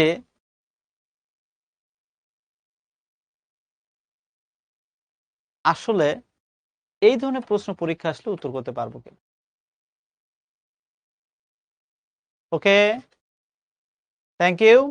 আগে দেখো, তারপরে দেখো তো এখান থেকে কোনো একটা প্রশ্ন উত্তর তুমি করতে পারো কিনা। জাস্ট একটু কমেন্ট বক্সে একটু জানাও তো। জাস্ট একটু কমেন্ট বক্সে জানাও যে ভাইয়া এই একটা প্রশ্নের উত্তর আমি অন্তত পারবো। না পারলেও কোনো সমস্যা নেই, জাস্ট ট্রাই ইয়োরসেলফ। আমি তো বলিনি যে তোমাকে উত্তর করতেই হবে। একজন উত্তর করছে কাঁদো নদী কাঁদো মসজিদের দ্বিতীয় বউয়ের নাম। কি অবস্থা দেখো, এই এই ধরনের উত্তর কেউ করে?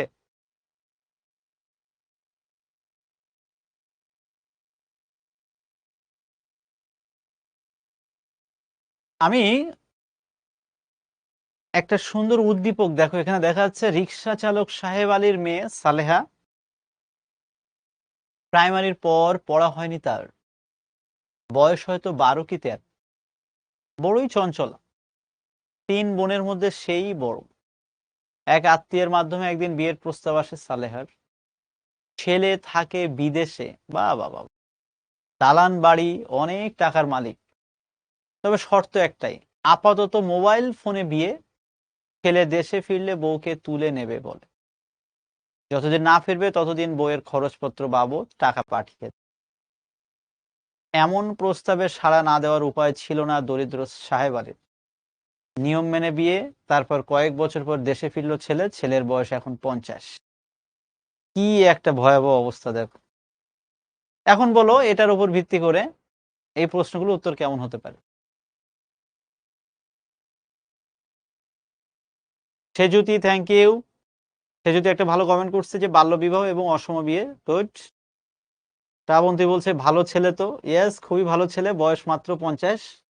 যাই হোক, বয়স কোনো ব্যাপার না তাই না বিয়ের ক্ষেত্রে। এখন কথা হচ্ছে যে এই ধরনের প্রশ্ন মনে করে পরীক্ষা আসছে, তখন আমি কিভাবে উত্তর করব। দেখো একটা জিনিস লক্ষ্য করো, ক নাম্বারে যেটা 1 নম্বরের প্রশ্ন, 1 নম্বরের এই প্রশ্নটা, এটাকে সৃজনশীল আমরা কি বলি? আমরা বলি জ্ঞানমূলক প্রশ্ন, তাই তো? কোথায় গেল?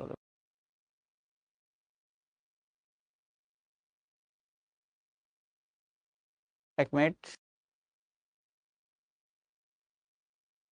এই যে প্রথম প্রশ্নটা জ্ঞানমূলক একটা প্রশ্ন। প্রশ্নটা দেখো, কাঁদো নদী কাঁদো কোন ধরনের গ্রন্থ? 1 নম্বর প্রশ্ন। তোমাদের অনেকের মধ্যে জিজ্ঞাসা থাকে,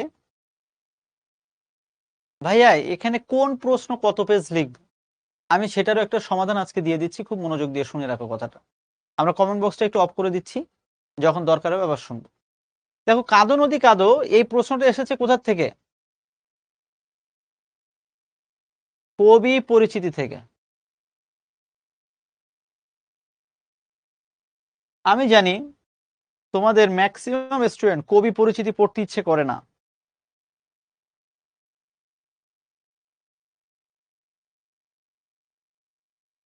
কেন কবি পরিচিতি পড়তে ইচ্ছে করে না?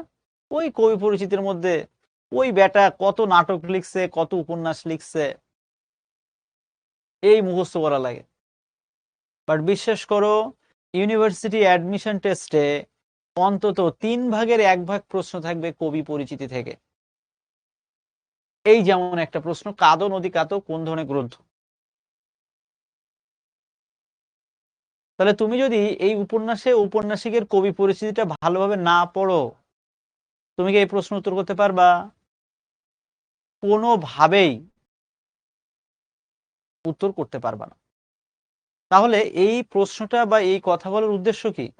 এই কথা বলার উদ্দেশ্য হচ্ছে একটাই, আপনাকে অবশ্যই, আপনি উপন্যাসটা যেমন কষ্ট করে পড়েছেন, খুবই ভালো কথা, একইভাবে আপনি সৈয়দ ওয়ালিউল্লাহর যে কবি পরিচিতিটা আছে এটাও একটু পড়ে যাবেন।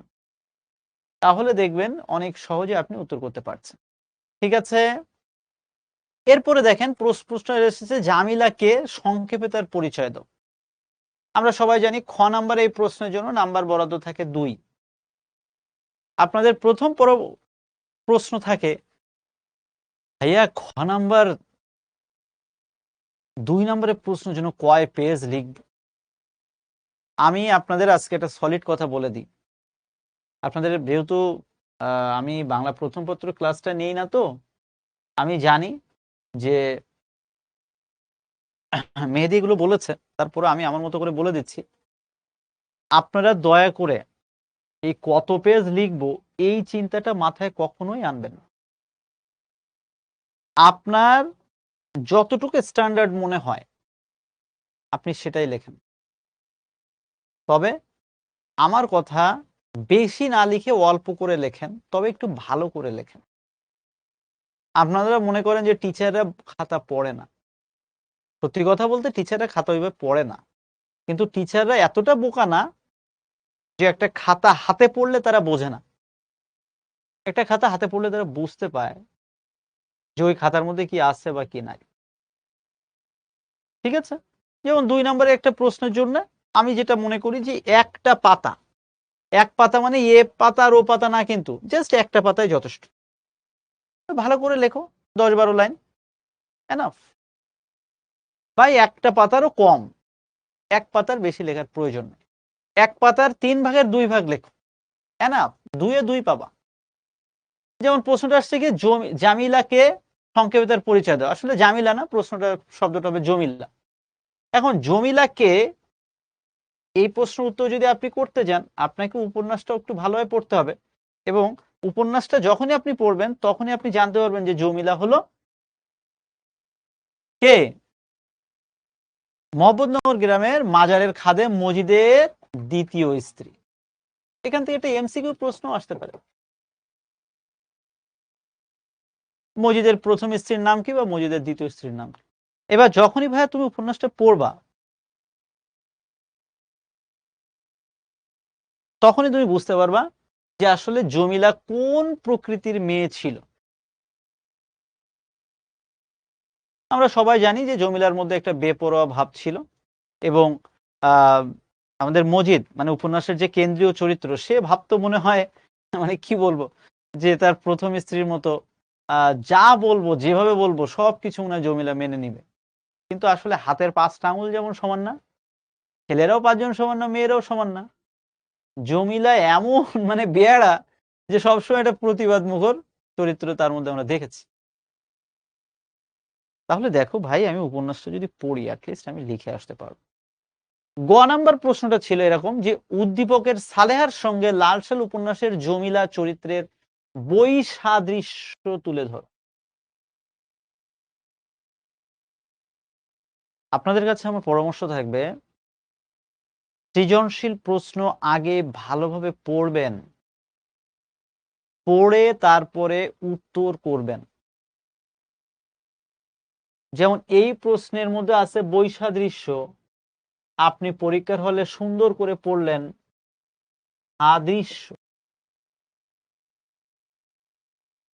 তাহলে আপনি বলেন, আপনি লিখলে এটার উত্তর কি কারেক্ট হবে?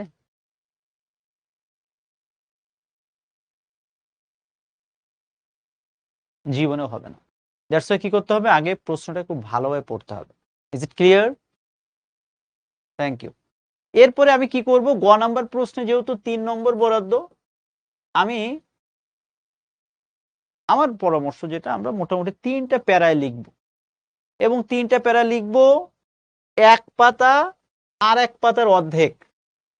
১.৫ পাতায় আমি ৩ নাম্বারের জন্য যথেষ্ট এবং সেটা সর্বোচ্চ। এর ১ লাইনও বেশি লেখার দরকার নেই। ১.৫ পাতায় enough. It's more than enough I think. Clear? তাহলে এই যে ৩টা প্যারা, প্রথমে কি লিখব? প্রথমে আমি উদ্দীপক থেকে লিখব।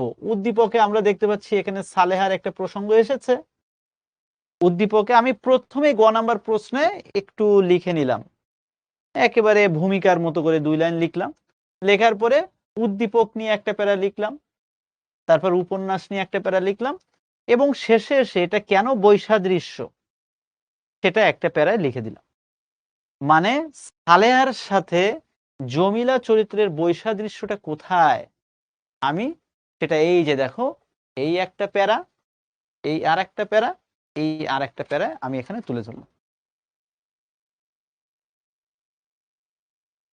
আমি কি বোঝাতে পেরেছি কথাটা? অর্থাৎ আমি এখানে সুন্দর করে তুলে ধরলাম এবং উদ্দীপকের সাথে দেখা যাচ্ছে যে সালেহার বিয়ে হয় প্রবাসী এক বৃদ্ধের সঙ্গে। দালান বাড়ি তার সবই ছিল, কিন্তু বাস্তবে সে সামনে ছিল না। তখন আর কিছু করার থাকে না, কিন্তু আলোচ্য উপন্যাসে দেখা যায় ভিন্ন চরিত্র। উপন্যাসে আমরা কি দেখেছি? জমিলা নিজের স্বাধীনতা রক্ষায় প্রতিবাদী ও সাহসী মনোভাবাপন্ন এক ব্যক্তি বা এক মহিলা ছিলেন, আর এদিক থেকে তাদের বৈসাদৃশ্যপূর্ণ করে তুলেছে। এই যে দেখেন, আমরা আমাদের মতো করে দুইটা তুলনা করে শেষ করে দিলাম যে সালেহার কিছুই করার ছিল না। যেমন নুরা বলল যে সিলেট এলাকায় নাকি এরকম আছে যে জামাই যদি কোনো মতে লন্ডন থাকে আর জামাই দেখা লাগবে, ওই জামাই লন্ডন মানে এনাফ। আমি জানি, আমিও সিলেট এলাকায় যেয়ে দেখছি, ওই লন্ডনই জামাই এরকম বলে, লন্ডনে থাকলে আর কিছু লাগবে। কিন্তু আসলে আমরা দেখেছি যে না, জমিলার মধ্যে কিন্তু আর যাই হোক, জমিলা প্রতিবাদী ছিল এবং একটা সাহসী মনোভাবাপন্ন ছিল। তাহলে দেখো, দুইজনের একটা দুই রকম চরিত্র এখানে প্রকাশিত হয়েছে। আর যেহেতু প্রকাশিত হয়েছে সেহেতু খুবই সুনিশ্চিতভাবে বলা যায় তাদের বৈচিত্র্য বা বৈসাদৃশ্য দেখা গেছে। ঘ নাম্বার প্রশ্ন, উদ্দীপকটি লাল সালে উপন্যাসেরই ক্ষুদ্র সংস্করণ। দেখো, লাল সালে উপন্যাসের ক্ষুদ্র সংস্করণ অর্থাৎ প্রায় লাল সালে উপন্যাসের মতো। তাহলে এই যে ঘ নাম্বার প্রশ্নটা, যেহেতু ৪ নাম্বার, আমি কি করব? ৪ নাম্বার কিন্তু একেবারে কম না। এ পাতা ও পাতা মিলে অন্তত ২ পাতা থেকে ২.৫ পাতা আমি লেখার চেষ্টা করব, তবে তার বেশি না। আপনারা অনেকে ৩-৪ পেজ লেখেন, দয়া করে লিখতে যাবেন না। সময়ের দিকে খেয়াল রেখে অল্প কথায় অল্প পরিসরে আপনার বক্তব্য তুলে ধরবেন এবং দেখবেন আপনার উত্তর কারেক্ট হয়ে গেছে। এবং কেন এটার ক্ষুদ্র সংস্করণ বা কেন বলা হচ্ছে যে আলোচ্য উপন্যাসের সাথে এই উদ্দীপক মিল, আপনি প্রথমে কি করবেন? আপনি প্রথমে একটা প্যারায় সুন্দর করে উদ্দীপক নিয়ে একটু কথা বলুন। ৫ মিনিটে ছেড়ে দিন। তারপরে উদ্দীপক নিয়ে সুন্দর করে একটু কথা বললেন।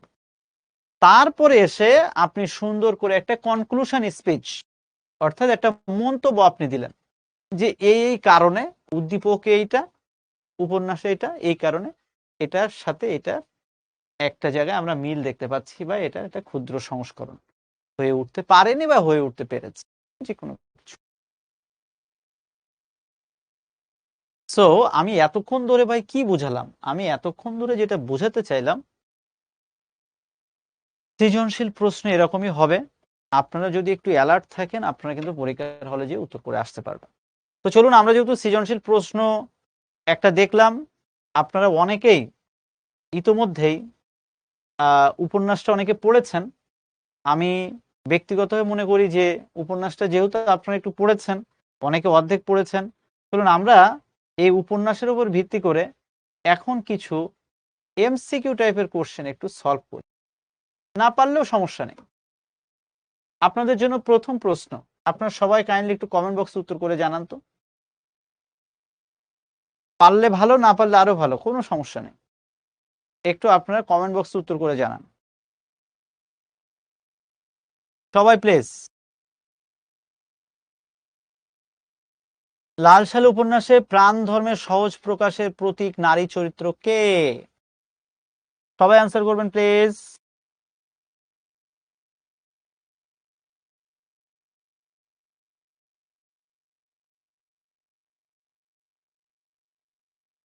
এখন আমি স্মার্ট হয়ে গেছি না, আর সেদিন আছে, পাত্তায় দাও না, এইভাবে প্রস্তুতি।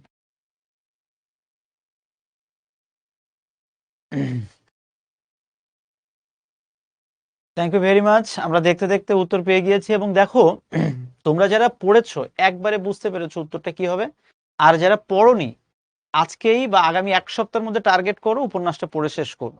এক সপ্তাহের মধ্যে আমি ওই যেভাবে বললাম একটু রিল্যাক্সে আরামে পড়বা, ঠিক আছে? একই এই যে লাল সালু উপন্যাসে প্রাণ ধর্মের সহজ প্রকাশের প্রতীক নারী চরিত্র হচ্ছে জমিলা। Thank you. পরবর্তী প্রশ্ন, লাল সালু উপন্যাসে মজিদ চরিত্র সম্পর্কে প্রাসঙ্গিক নয় কোনটি? প্রশ্নটা আগে সুন্দর করে দেখো, প্রশ্নে দেওয়া হয়েছে প্রাসঙ্গিক নয়, বুঝে শুনে উত্তর করতে হবে। সোয়া বলছে মেহেদি ভাই বলেছে গ নাম্বার 1 পৃষ্ঠা, ঘ নাম্বার 1.5 পৃষ্ঠা লিখতে বলেছে। আমি কি বলেছি? একটু বাড়াই বলছি। আচ্ছা ঠিক আছে, আমাদের দুইজনের মধ্যে ব্যালেন্স করে যেটা তোমার সুবিধা হয়। শোনো, তোমরা তো এটা বোঝো, কিছু প্রশ্ন আছে দেখবা 1 পেজের জায়গায় 1.5 পেজ এমনি হয়ে যাচ্ছে, আবার কিছু প্রশ্ন দেখবা যে 1.5 পেজ হচ্ছে না, 2 পেজ হয়ে যাচ্ছে, কোনো সমস্যা নেই, একটু কম বেশি হবেই। তবে আমি যেটা বলেছি এটা হচ্ছে কি বলা যায়, সাধারণত ছেলেমেয়েরা এরকমই লেখে, তবে তো একটু কম হতে পারে আবার একটু বেশি হতে পারে, ডোন্ট ওয়ারি। তো লাল সালু উপন্যাসে মজিদ চরিত্র সম্পর্কে প্রাসঙ্গিক নয় কোনটি? সংসারের ঔদাসীন্য, অর্থাৎ সংসারের প্রতি যার কোনো খেয়াল ছিল না, সংসারের প্রতি কোনো টান মায়া মহব্বত ছিল না। আসলে এটা তো মজিদের প্রতি রহিমার অচঞ্চল আস্থা, যার সঙ্গে তুলনা করা হয়েছে ধ্রুবতারার সঙ্গে। দেখো, তোমার যদি উপন্যাসটা ভালোভাবে পড়া না থাকে, তুমি কিন্তু এই যে ধ্রুবতারার প্রসঙ্গ যে এই লাল সালু উপন্যাসে আছে, এটা কিন্তু তুমি উত্তর করতে পারবে না। আর এর জন্য ভালোভাবে উপন্যাসটা পড়তে হবে। একই প্রশ্ন,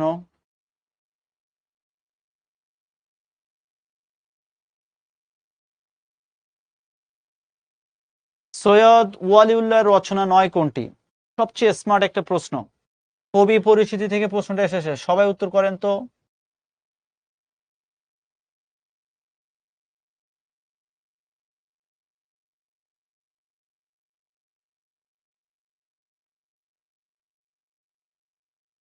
বারবার বলেছি কবি পরিচিতি ভালোভাবে পড়তে হবে, তা নাহলে হবে না।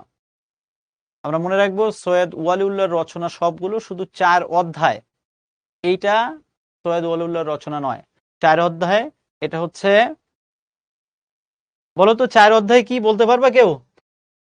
যে বলতে পারবা তার ঠিকানায় আজকে ইফতার পাঠিয়ে দিব আমি, বা চকলেট পাঠিয়ে দিব। বলো 4 অধ্যায় এটা কোন কবির, কোন লেখা? তাই বলে আবার গুগলে সার্চ করে বের করে এখন দিও না কিন্তু।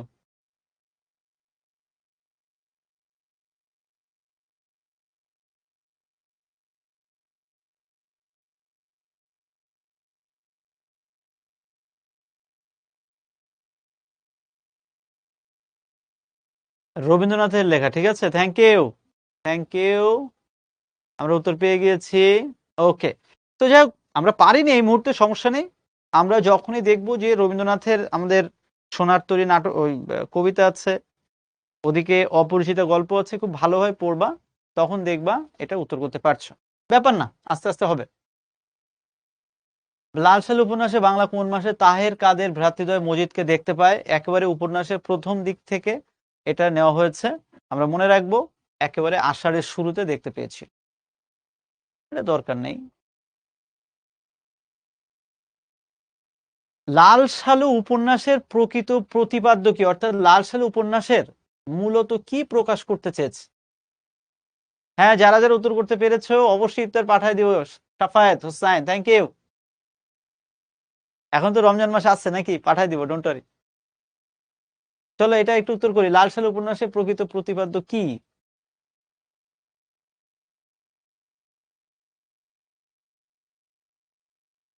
Thank you. তো লাল সালু উপন্যাসের প্রকৃত প্রতিপাদ্য হচ্ছে সামাজিক অনাচার, মাজার ব্যবসা, সামাজিক অনাচার, হ্যাঁ সামাজিক অনাচার অবিচার বা এটা। ওকে, তো চাঁদের অমাবস্যা উপন্যাসটি আমরা সবাই জানি সৈয়দ ওয়ালিউল্লাহ লিখিত, এটা নিয়ে টেনশন করার কিছু নাই। আমরা দেখতে দেখতে এই যে একটা সহজ প্রশ্ন, লাল সালু উপন্যাসের ইংরেজি অনুবাদের শিরোনাম কি? খুবই বিখ্যাত একটা ইংরেজি উপন্যাস, পৃথিবী বিখ্যাত উপন্যাস বলা যায় এটা। মূলত প্রথমে ফরাসি ভাষায় লেখা হয়েছিল, পরে ইংরেজি ভাষায় লেখা হয়েছে। তো বলো তো এটা কি?